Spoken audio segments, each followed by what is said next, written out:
What might cause someone to get arousal from something like popping balloons, kissing their car, or enjoying intimate time with seemingly non-sexual body parts?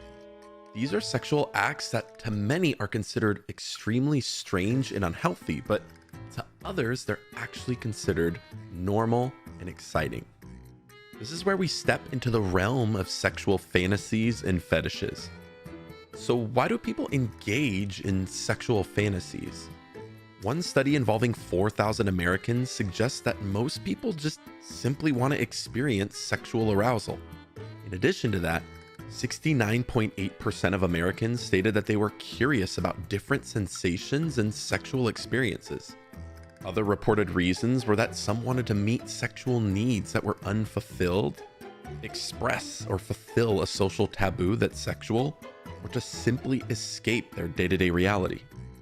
Any form of sexual arousal involves 4 physiological steps: neuronal processing, arousal, incentive motivation, and genital response. Going back to the examples in the beginning of the video, these would be examples of fetishes. A fetish is when the sexual arousal process begins due to neural processing of a non-genital body part or an inanimate object. Sexual interest can form from literally anything, and some experts actually believe that fetishes form from early childhood experiences where an object or thing becomes linked to sexual pleasure or arousal to help protect the brain from trauma. Excitement and fear are 2 sides of the same coin, and when we experience things that are extremely uncomfortable or traumatic, our brain attempts to flip the switch from survival mode off of the fear to a place that's more comfortable with the excitement or arousal. Recent studies haven't found any statistically significant differences in the amount of men versus women who actually have fetishes. 2/3 of fetishes relate to feet, shoes, or socks. One theory on why foot fetishes are so common is because the brain folds in the S1 touch brain map area that are responsible for sensing feelings of touch have an interesting physical layout. The neurons that detect touch on your feet and toes are actually right next to the neurons that detect touch on your genitals. And sometimes there's overlap between those neural circuits, causing foot fetishes. Some scientists even believe that hand and foot fetishes come from the desire to stay clean and healthy to avoid parasites and sicknesses.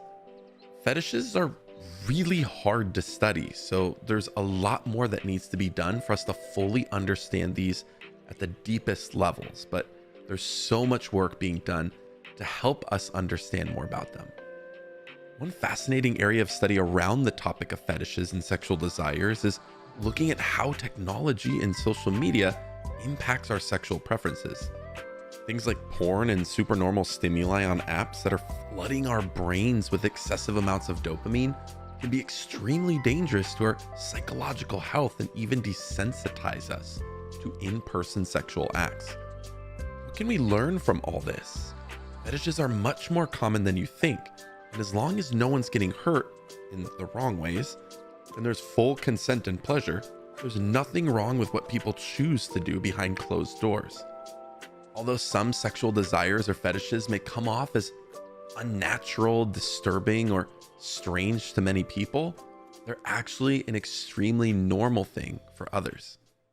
I encourage you to explore what fetishes and sexual desires you have within yourself and with your partner or partners.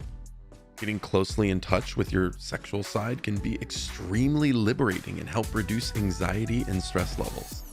Let me know in the comments your thoughts on all of this. Remember to take care of yourselves. Remember to take care of those around you. And for all things psychology to help you think, feel, and perform better, stay tuned right here on Psychology of Living.